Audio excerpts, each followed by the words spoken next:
제가 3년 전에, 3년 조금 더 됐네요. 폐암 선고를 받았습니다. 폐암입니다 하는 얘기를 들었을 때 아무래도 좀 당황스럽더라고요. 늘 죽는 거는 알았는데 내가 생각한 것보다 빨리 죽게 생겼구나 하는 생각을 하게 되었습니다. 그때 많은 생각들이 있었는데 제가 최종적으로 암 선고를 받고 생각한 것은 그러므로 잘 살아야지. 삶이 짧아졌으니까 방황하고 방탕하고 쓸데없는 짓 하면서 시간 쓸 시간이 나는 없구나. 내 시간이 짧아졌구나. 그러니까 잘 살아야 되겠다 하는 다짐을 굳게 했습니다. 그래서 제가 그 이름을 뷰티풀 랜딩이라고 이름을 붙였어요. 어차피 우리는 착륙을 해야 되는데 죽는 것을, 내리는 것을 두려워하지 말고 폼나게 죽자, 예쁘게 살다 죽자. 그 일본 말이라 그러는데 가오 있게 살다가 죽자. 그런 결심을 했습니다. 이제 그런 생각을 하게 된 근거가 이제 오늘 본문과 같은 말씀입니다. 너희는 어리석은 자가 되지 말고 오직 지혜 있는 자 같이 하여 세월을 아끼라. 때가 악하니라. 때가 악하니라 하는 말을 저는 네 때가 짧아졌느니라 이제 그렇게 생각했습니다. 그래서 예쁘게 살다가 폼나게 살다가 건사하게 살다가 잘 죽어야지 하는 그런 생각을 하게 되었습니다. 근데 어떻게 하는 것이 잘 사는 것이고 어떻게 하는 것이 세월을 아끼는 것인가를 얘기할 때 세월을 아끼라라고 하는 이 원어의 말씀 속에는 이런 뜻이 있다 그래요. 주어진 기회를 잘 활용하시오. 이게 전혀 다른 말 같은데요, 이렇게 붙여보면 딱 맞아요. 하나님이 우리에게 기회를 주셨는데 그것을 놓치면 세월을 낭비한 거죠. 근데 하나님이 주신 기회를 놓치지 않고 기회를 잘 활용하면 그 시간은 다 살아있는 거잖아요. 그러니까 주어진 기회를 잘 활용하면서 사는 것이 세월을 아끼는 것이고 잘 사는 것이고 그리고 지혜롭게 사는 것이다, 이렇게 정리가 되었습니다. 그런데 이 주어진 기회라고 하는 말에 내가 생각지 그동안 못했던 더 깊은 뜻이 있는 걸 알게 되었어요. 고등학교 때 선생님 한 분이 이렇게 가르쳐 주셨어요. 사람에게는 누구에게나 3번의 기회는 온다. 누구에게나. 근데 그 기회의 앞머리는 사자 같고 뒷머리는 대머리 같아서 앞에서 잡으면 갈기가 있으니까 탁 잡기가 쉽지만 어영부영하다가 귀에 뒷머리 보고 잡으려면 잡을 수가 없다. 저는 이제 그런 말 들으면 이제 이러고 기다리는 거예요. 두 번째까지 갈 것도 없어. 오기만 와라. 내가 첫 번째 꽉 잡는다. 그런 생각을 했는데 이 말씀, 에베소서 5장 말씀을 읽으니까 이게 성경은 그렇게 가르치질 않는구나. 기회는 주어지는 것이 아니라 주어진 것이구나. 그리고 3번이라는 말이 있고 아니라 기회로 우리의 삶이 꽉 차 있다는 말씀이에요. 주어진 기회라는 단어를 가장 이렇게 묵상하니까 어떤 느낌을 받았는가 하면, 여러분 수원지에서부터 물이 파이프라인을 타고 우리 집 수도꼭지까지 연결되어 있잖아요. 틀면 몇 분 만에 물 나와요? 얼마나 기다려야 물 나와요? 기다리긴 뭘 기다려요? 틀면 나오지. 왜요? 물이 꽉 차 있기 때문에. 근데 그 느낌을 받았어요.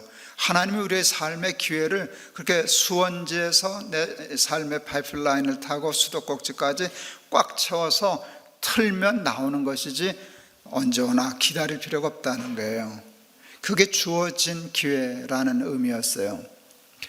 여러분, 주어지는 기회를 기다리는 사람과 주어진 기회를 활용하는 사람은 이게 전혀 딴 사람이에요. 그러니까 누가 잘 사는 사람인가 하면 주어진 기회를 잘 활용하는 것이에요. 그런데 여러분, 하나님이 기회를 수원지에서부터 집까지 꽉 채웠다고 하면 여러분 그냥 이해는 하셨는데 정말 그런가요? 저는 지금 암을 앓고 있잖아요. 3개나. 근데 그거 기회일까요? 제 기회는 이게 다 낫는 날이 아닐까요? 완치됐습니다. 이제는 걱정 안 하셔도 됩니다. 건강 조심하셔서 사시면 됩니다. 그때가 기회 아닌가요? 그때까지 제가 기다려야 내 삶의 기회가 오는 게 아닐까요? 근데 그렇지 않습니다. 그렇지 않습니다. 주어진 기회를 잘 활용하시오라고 하는 말을 우리가 실천하며 살 수 있도록 하나님이 두 가지 열쇠를 주셨어요. 하나는 주의 뜻이 무엇인가 이해하라 하는 것이고, 또 하나는 성령의 충만함을 받으라 라고 하는 그것이에요. 주의 뜻이 무엇인가를 이해하면 주어진 기회를 활용할 수 있어요. 예수 믿는 사람들은 우연을 믿지 않습니다. 우연한 일이 있을 수가 없어요. 우연한 일이 우리에게 일어나려면 하나님이 안 계셔야 돼요. 하나님이 안 계셔야 이 세상에 우연한 일이 생기는 거예요. 하나님이 계셔도 하나님이 무능하시면 우연한 일이 생겨요. 하나님이 원치 않는 일, 하나님이 뜻하지 않으신 일, 하나님도 원하지 않으시는 일이 일어날 수 있으니까 우연으로 작용할 수 있겠죠. 근데 하나님은 계시고 전능하셔요. 그리고 그런데도 우연한 일이 또 생길 수 있어요. 우리를 사랑하지 않으시면. 사랑하지 않으면 관심이 없잖아요. 그러니까 관심이 없는 사이에 너 그런 일 당했냐? 나 몰랐다. 이러면 우연한 일이 생길 수 있는데 그게 안 되잖아요. 계시고 전능하시고 나를 사랑하셔서 눈동자처럼 지키시고 하시는 분이기 때문에 하나님이 원치 않는 일이 내게 일어날 수는 없어요. 그리고 그 모든 것에는 하나님의 뜻이 있어요. 그리고 그 뜻을 이해하면 그것이 기회가 된다는 것이에요. 고난당한 것이 내게 유익이라 이로 인하여 내가 주의 율례를 깨닫게 되었나이다. 여러분, 고난당한 것이 유익이 되었다 그래요. 왜요? 주의 율례를, 하나님의 뜻을 깨달으니까 고난까지도 기회가 되고 유익이 되었다는 것이에요. 제가 34살에 담임 목사가 되었어요. 천 담임 목회를 하는 교회에 안수 집사님 한 분이 계셨는데 그 목사님 아드님이셨어요. 옛날 산골에서 개척교 하시는 가장 가난한 교회 목사님이셔서 우리 집사님이 돈에 한이 맺히셨던 것 같아요. 너무 가난했기 때문에. 이분은 고등학교 졸업하고 대학 가는 걸 포기하고 고등학교 졸업하자마자 사업에 손을 대기 시작했어요. 근데 이분은 돈 버는 은사가 있는 것 같아요. 돈도 은사거든요. 그 장사를 얼마나 잘했는지 매일 저녁 골프 가방으로 돈을 하나씩 들고 왔대요. 여러분, 골프 가방으로 한 달에 하나만 들고 와도 부자예요. 그렇잖아요. 근데 그걸 매일 들고 와서 그때는 돈 세는 기계가 없어서 돈 세는 게 가장 힘들었다고. 참 그런 사람이 있는데요. 얼마나 벌었는지 모르겠어요. 이제 고등학교 갓 졸업해서 이제 20 조금 지난 청년이 돈을 그렇게 벌면 하나님과 가까워질까요? 세상과 가까워질까요? 세상과 가까워지고 하나님 없이도 살 수 있는 것처럼 기고만장하게 되니까 하나님이 내버려 두시질 않지요. 사랑하는 자마다 근실히 징계하시느니라. 부도를 맞았어요. 자기가 낸 게 아니라 큰 부도를 맞았어요. 그걸 시간을 감당 못해서 휘말려서 자기도 부도를 냈어요. 자기에게 부도 낸 사람은 도망가서 못 잡았는데 자기는 붙잡혀서 감옥에 갔어요. 전 재산 순식간에 다 날아가고 자기는 감옥에 갇히게 됐어요. 감옥에 갇히니까 세상이 가까워졌을까요? 하나님이 가까워졌을까요? 세상과 나는 간 곳 없고 구속된 감옥에서 주님만 봤죠. 그러니까 아버지 목사님이 성경책 갖다 준 거 그냥 읽다가 깨달은 거예요. 내가 맞을 만하다, 이런 일 당할 만하다. 내가 하나님 모르고 기고만장해서 이러니까 하나님이 이렇게 하셨지, 그걸 깨달았어요. 여러분, 그거 깨달으라고 치신 거거든요. 깨달으면 치신 것을 매를 거두신단 말이에요. 그래서 잘 풀려서 석방이 됐어요. 제가 담임 목사로 갔을 때는 또 다른 사업을 시작하셨던 때인데 이분은 돈 버는 은사가 있는 분이라고 그랬잖아요. 11조가 어마어마하더라고요. 무슨 11조를 저렇게 내냐. 그래서 사업을 되게 잘하시는가 보다. 11조 내는 거 보고 깜짝 놀랐어요. 그런데 몇 번을 더 놀래키셨어요. 그 엄청난 11조를 내시는 분이 타고 다니는 차가 이해가 안 갔어요. 꼬물딱지 1200cc 엑셀이라고 하는 그러니까 차하고 11조가 안 맞는 거예요. 근데 보통 다른 사람들도 다 안 맞아. 대학이 안 맞아요. 네. 그래서 내 속으로 뭐 어떻게 차는 저런 거 타는데 11천 저거밖에 안 내나, 이제 뭐 세무감사할 수도 없고 그렇지만 대부분 그런데 이분은 게 거꾸로 된 거예요. 처음 봤어요. 11조하고 차가 그렇게 안 맞는 경우를 내가 처음 봤단 말이에요. 이해가 안 가는 거예요. 잠실에 신방을 갔는데 그때 잠실에 10평짜리 아파트가 있더라고요. 세상에 10평짜리 아파트에 살아요. 그것도 안 어울리는 거예요. 뭐 큰 맨션에 살아도 모자랄 판인데 무슨 펜트하우스 같은 데 살아야 될 것 같은 11조를 내는데 10평짜리 아파트에 살더라고요. 그래서 내가 이해가 안 가서 물었어요. 11조 하는 거 보니까 사업이 꽤 잘 되시는 것 같은데 어떻게 차는 잃고 집이 이러냐 그랬더니 빚 갚느라고요. 전에 부도냈던 빚을 다 악착같이 갚아주는 중이라고. 근데 그분이 기가 막힌 얘기를 했어요. 목사님, 빚 갚는 건 너무 재밌어. 아니, 빚은 떼먹는 게 재밌지 갚는 게 뭐가 재밌겠어요? 감옥도 다 갔다 왔겠다. 그냥 슬그머니 떼먹으면 될 텐데 그거 갚는데 그게 그렇게 재밌대요. 빚 갚는 게 뭐가 재밌어요? 그랬더니 사람들이 칭찬한대요. 예수 믿는 사람이 다르구나, 목사들이 다르구나. 그러니까 자기 그 일 때문에 하나님이 영광 받으시는 게 그렇게 마음이 기쁘다고. 빚 갚는 건 너무 재밌어요. 그래서 제가 그 집사님한테 얘기했어요. 아유, 우리 집사님 잘 망했네, 잘 망했네. 그랬더니 우리 집사님이 맞장구를 치는 거예요. 예, 맞아요. 저 잘 망했어요. 저 그때 안 망했으면 망했어요. 재밌잖아요. 그때 안 망했으면 집사님은 망하는 거예요. 근데 그때 망했기 때문에 집사님이 안 망하게 된 거예요. 근데 많은 사람들은 망한 것 자체를 다 실패고 기회가 아닌 것으로 내다 버려요. 근데 망하고 실패하고 고난당한 속에 하나님의 의도와 뜻이 있다고요. 그걸 깨닫고 하나님의 뜻을 받아들이면 그것이 기회가 된단 말이에요. 그러니까 기회는 석방된 때문에, 사업이 잘 될 때만 오는 게 아니라 실패하고 부도 맞고 감옥에 갇히고 암에 걸리고 다 그래도 그 속에 숨어있는 하나님의 뜻을 깨달으면 여러분 그것이 삶의 기회가 되는 거예요.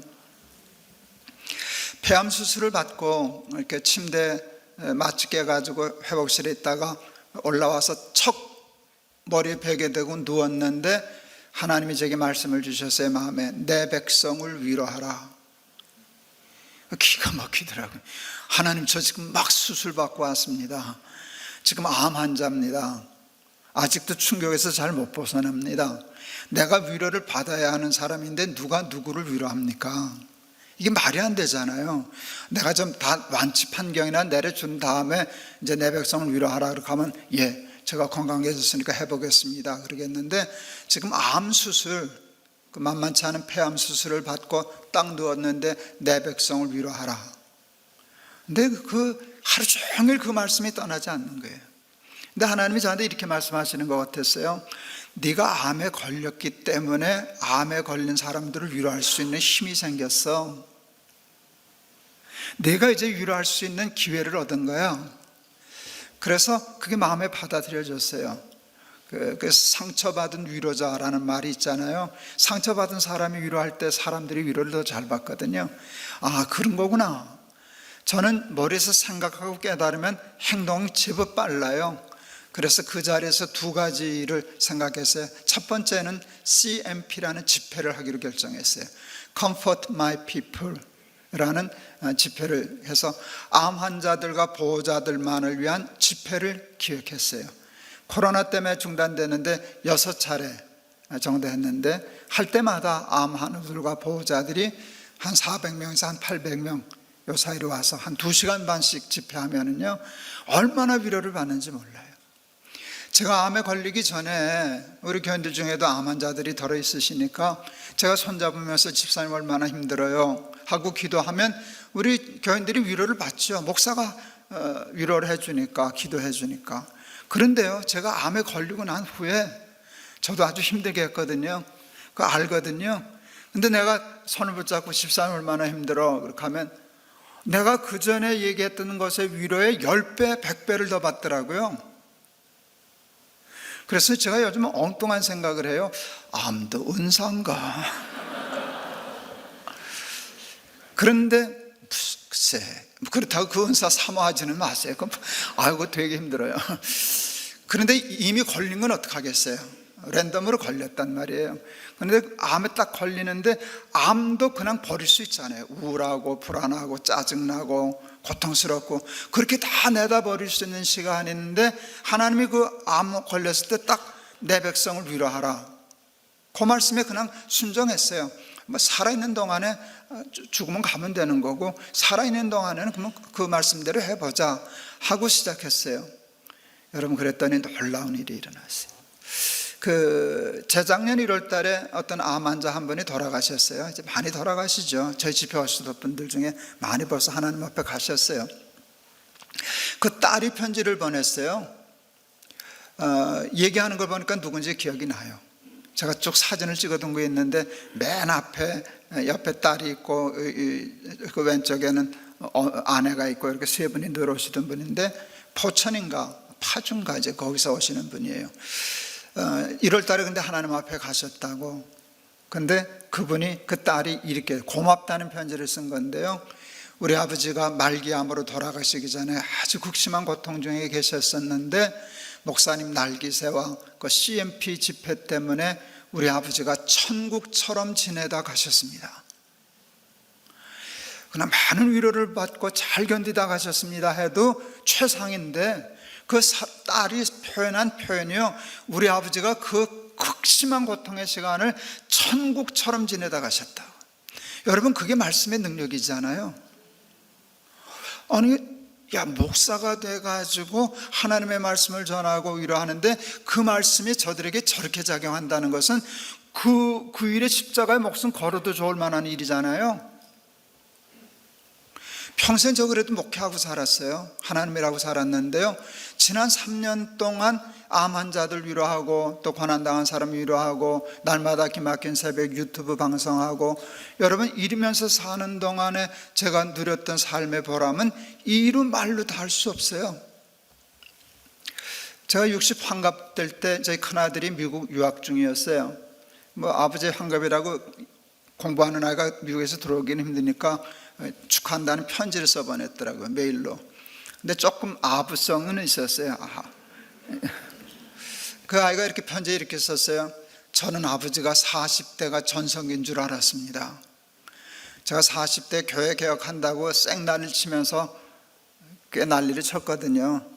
근데 나는 죽다 살았는데 우리 아들은 그게 참 훌륭해 보였던 모양이에요. 아버지가 전성기인 줄 알았습니다. 그런데 제가 50에 높은 때 숭의교회라는 교회를 개척했거든요. 세상 잘 나갔거든요. 아버지는 50대가 전성기인 줄 알았습니다. 근데 제가 이제 한 58살까지 담임 목사하고 65세 은퇴하기 전까지 이제 교인들 다 교회 분립해서 우리 후배 목사님들이 하고, 저는 이제 사회복지법인 재단을 만들어서 NGO 사역을 했어요. 빈민구제하고 탈북자 돕고 뭐 이러는 일들, 아프리카, 베트남 이런 사역하는 일을 마지막 하다 갔는데 그게 또 보람있게 참 잘 됐어요. 크게. 아버지는 지금이 전성기인 것 같습니다. 근데 하나 더 썼더라고요. 아버지 70세가 기대됩니다. 아들한테 그 편지 받으니까 조금 아픈 것 같은데도 좋더라고요. 나도 썼어요. 나도 그렇다. 나도 내 70이 기대된다. 근데 기대는 무슨 기대? 70 딱 되기도 전에 68인가 69에 암에 덜컥 걸렸잖아요. 죽다 살았어요. 죽다 살았어요. 항암이 힘든 거 알았는데 의사 선생님이 그랬어요. 100명 중에 5등 안에 든다고, 힘든 거를. 너무너무 힘들게 했어요. 4번 절도했어요. 석 달 항암하는 동안에 4번을 절도했어요. 최악의 삶을 살았죠. 그러니까 그런데 그때 암도 연례 행사예요. 저는 3년 전에 폐암 걸렸고 그래서 수술했고, 2년 전에 전립선암 발견돼 가지고 그건 또 방사선으로 끝냈고, 작년 1월 달에는 또 갑상선암이 발견돼서 그것도 수술했고, 그러니까 해마다 연례 행사를 하니까 인간적으로 생각하면 지난 3년이 최악의 해들이었어요. 최악의 해였어요. 그랬는데 돌이켜보니까 제 지난 3년이 최전성기였어요. 저는 아직도 전성기를 살아요. 근데 그게 제가 잘나서가 아니에요. 죽게 생겼는데 암에 걸려서 첫 말씀, 내 백성을 위로하라. 그게 하나님의 뜻이었거든요. 이해가 안 됐지만 그도 그럴 수 있겠다 해서 실천하고 CMP 집회하고 날마다 기막힌 새벽. 왜 그 일을 시작했나? 암에 걸리니까요, 밤낮 유튜브 찾아요. 암 지식 검색하느라고. 참 별거 다 있어요. 다 어마어마한 정보가 들어있어요. 그 하면은 그 정보가 이게 꽉 차면은요, 암 충만한 삶을 살아요. 빈틈없어. 암으로 충만해.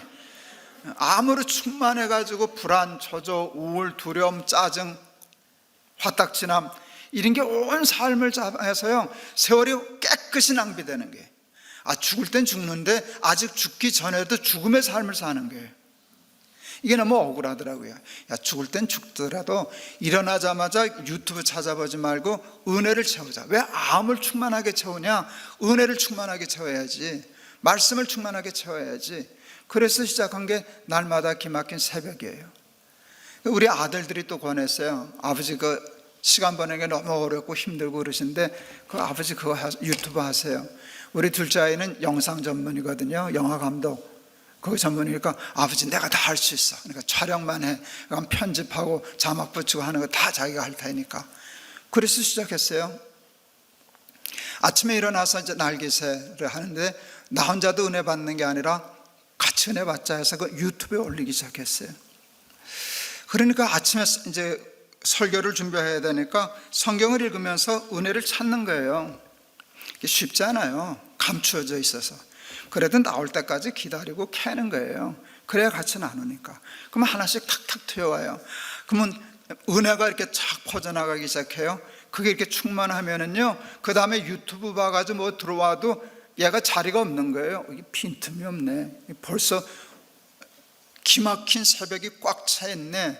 그럼 튕겨나가니까 나도 견디게 되고 또 많은 사람들이 같은 처지에 있는 분들이 먼저 선점하는 거잖아요. 일어나자마자 이 말씀으로 채우고 은혜 받고 아멘하고 찬송 부르고 눈물 한 번 쭉 흘리면 그 다음에 불안한 일도 어려운 일들이 와도 튕겨나가게 되잖아요. 은혜의 배부름이 있으니까. 그걸 지난 3년 동안 했어요. 꼭 3년 동안 했어요. 이제 8월 말일쯤 되면 1000회가 돼요. 이번 주에 우리 자랑 좀 해야지. 23만 명이 됐어요. 이게 시간과 공간에 없으니까 이게 그냥 하면 전 세계에 있는 사람들이 들어요. 전 세계에 있는. 최근에는 얘기해도 되겠지 뭐 괜찮아요. 북한에서도 듣더라고요. 어떻게 북한에서 들을까 하다 북한에서 들은 분을 내가 만났거든요. 그러니까 외국 시민권을 가지고 북한의 거주권처럼 가지고 사업하고 이러는 분들이 있어요. 그분들은 합법적으로 인터넷을 쓰게 하니까, 그러니까 아침에 볼 수 있죠. 자기들은 봐도 괜찮대요. 그 북한 주민들만 안 보여주면. 그래서 날마다 기막힌 새벽을 한다고. 세상에 꿈도 못 꾸던 일이죠. 여러분, 그런 일을 지금 하고 살잖아요. 그러니까 하나님의 뜻이 무엇인가 이해하고 순종했더니 생각지도 못했던 삶의 세계가 열려져서요, 지난 3년이 가장 보람되고 값 있는 삶으로 세월을 아끼는 지혜 있는 사람이 되었어요. 모든 것에는 하나님의 뜻이 있어요. 살다 보면 앞이 캄캄해질 만큼 어려운 일을 당할 때가 있어요. 아무도 도와줄 수 없는 깜깜한, 죽을 것만 같은, 이젠 죽었구나, 이젠 끝났구나, 그럴 때가 있어요. 저한테도 많았어요. 그럼 그때는 저는 뭘 하는가 하면 성경책 하나 들고 휴대폰 하나 들고 메모지 들고 혼자 책상 앞에 앉아요. 제가 휴대폰을 들고 가는 이유는 거기에 성경 사전이 들어있기 때문이에요. 그래서 가만히 앉아 있어요. 그렇게 하면 그 사건과 그 일과 관계된 하나님의 말씀이 팝콘 터지듯이 하나 툭툭툭툭 생각나요. 평생 그래도 설교하고 살았으니까. 또 신학교 졸업하기 위해서 성경 엄청 공부했거든요. 그 성경 종합고사를 패스해야 되는데 성경 종합고사라는 게 아주 무식한 시험이에요. 그냥 밑도 끝도 없이 몇 장 몇 절을 써라 뭐 이런 거. 그리고 이거는 이 성경은 이게 몇 장 어디 성경 몇 장 몇 절이나. 그러니까 성경을 많이 외우게 하려고. 그래서 그냥 무작정 다 적하지는 않고 이렇게 예상 문제 같은 걸 주죠. 그럼 카드 가지고 한 1년 정도를 계속 외우고 다녀야 돼요. 근데 그걸 다 외워요. 그러면 다 기억나겠죠? 다 잊어버리지. 그런데 다 잊어버리는 게 아니에요. 끄트머리가 늘 남아있어요, 무의식 속에. 그래서 갑자기 거울에 집중하면은요, 그 사건과 그 일과 연관된 말씀이 툭툭 튀어나와요. 그렇게 하면 근데 그게 몇 장 몇 절인지가 생각 안 나요. 그러면 그때 사전을 찾아요. 여러분, 성경을 미리 암송해 놓지 않으면 성경 사전 있어도 못 써요. 단서가 생각이 안 나니까. 그러면 성경 구절을 다 떠오르는 것마다 종에 다 적어놔요. 그리고 그 다음에는 어느 정도 됐다 싶으면 그 성경 구절만 쭉 읽어보면은요, 이게 두부가 엉기듯이 유형으로 나누어요. A 유형, B 유형, C 유형, D 유형으로 이렇게 나누어요. 그럼 다시 정리해서 하면 거기서 답이 나와요. 이렇게 해라, 이렇게 해야 된다 하는 답이 나와요. 여러분, 그렇게 하면 앞이 캄캄해질까요? 환해질까요? 더 깜깜해져요. 왜 그런 줄 아세요? 하나님의 생각이 내 생각과 다르기 때문에. 이게 살라고 주시는 말씀이야, 죽으라고 주시는 말씀이야.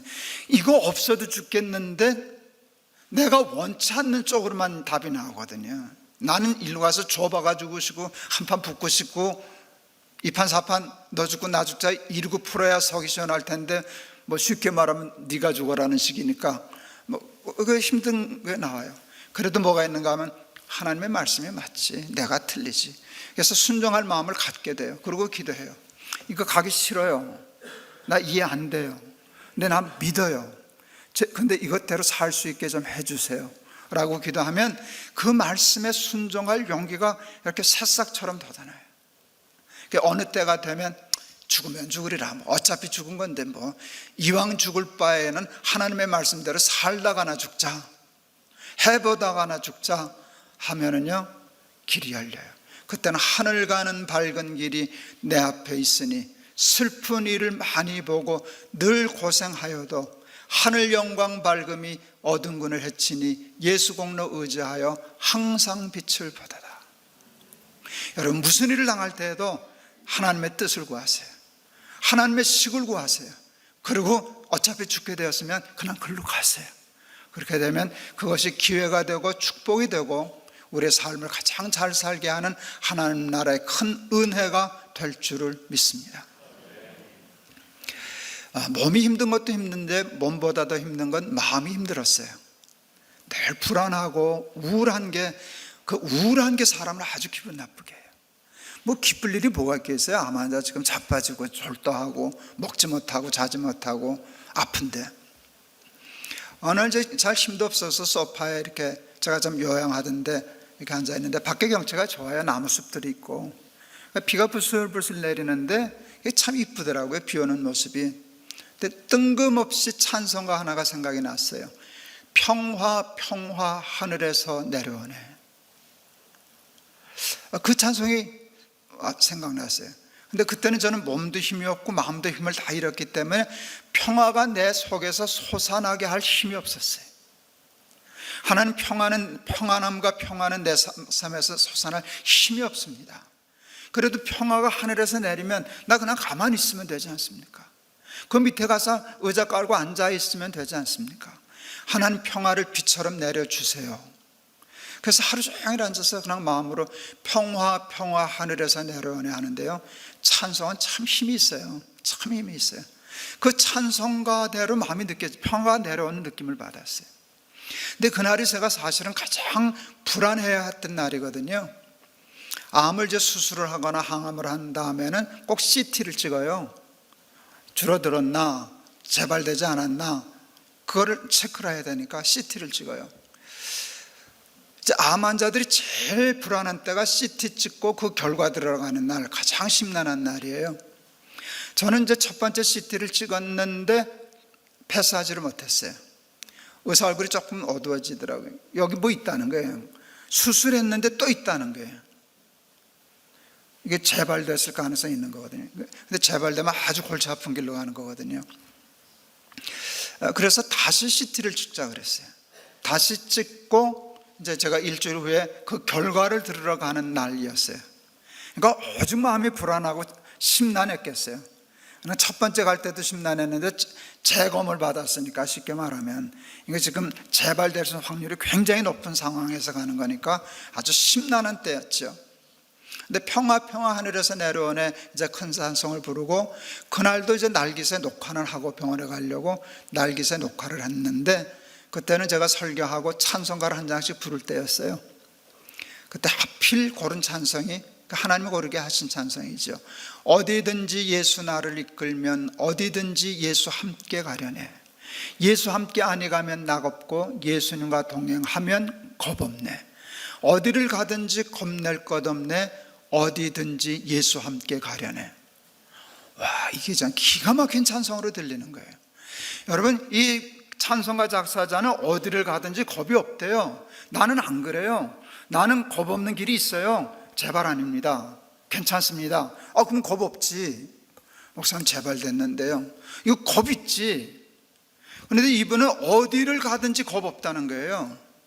근데 이분의 고백은 뭔가 하면, 야, 어디를 가느냐가 중요한 게 아니야. 누구와 함께 가느냐 안 가느냐가 중요한 거야. 이 길로 가도 예수님 안 가면 낙 없어.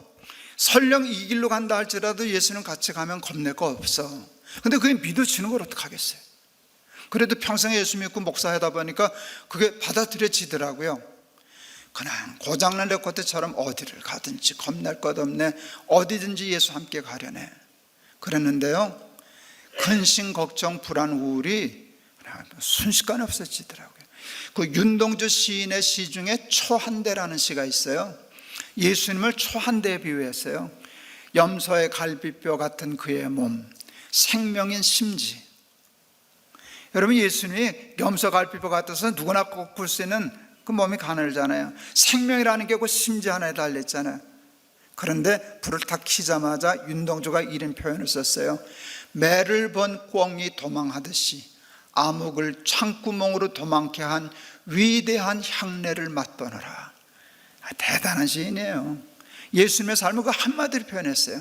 사람은 우습게 봐서 십자가 못 박아서 그랬지, 다 죽인 줄 알았지, 그가 빛으로 나타나니까 암흑이 매를 번 꿩이 도망가듯이 순식간에 도망갔다. 근데 제가 그 시가 생각났어요. 불안이, 우울이, 그런 것들이 매를 번 꿩이 도망가듯이 도망가더라. 그 은혜가 나한테 들어오니까 병원에 가는데요, 천하태평으로 가는 거예요. 암만 그러기를 전에 지금 두 번째 재심 받고 결과 들어가는데 어떻게 천하태평으로 가겠어요. 근데 엄마가 죽었는데도 죽음이 뭔지도 모르는 어린아이가 장례식장에서 뛰어노는 것처럼 내가 나를 보니까 꼭 그 상태더라고요. 갔어요. 그 의사가 그래도 목사님 다행입니다. 재발 아니고요, 염증이 좀 생겼다가 깔아앉은 것 같습니다. 살았어요.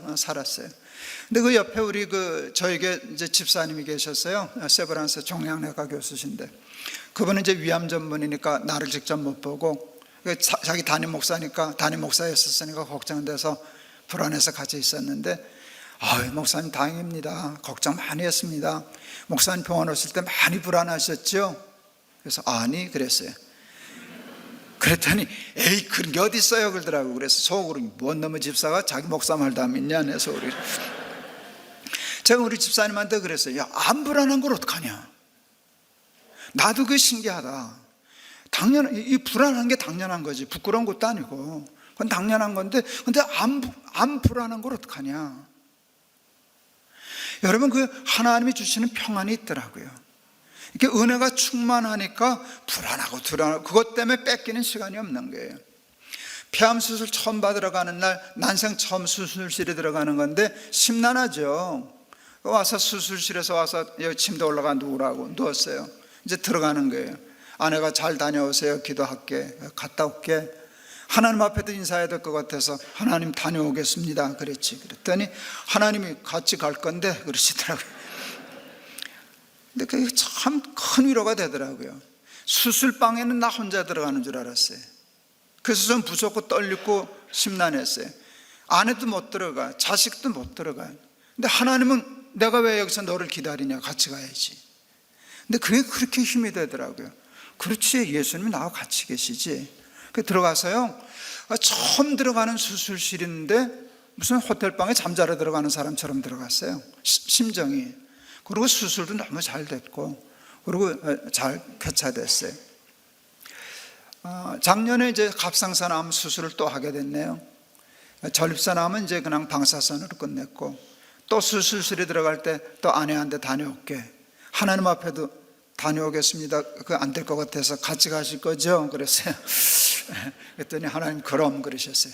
당연히 같이 가지. 제가 이제 그 갑상선암은 세브란스 병원에서 했는데 세브란스 암병동은 너무 좋아요. 가는 곳마다 유리창에 성경 구절이 써 있어요. 성경 구절이 쭉 써 있어요. 그게 그렇게 힘이 돼요. 하루 종일 찬송가가 이렇게 은은하게 나와요.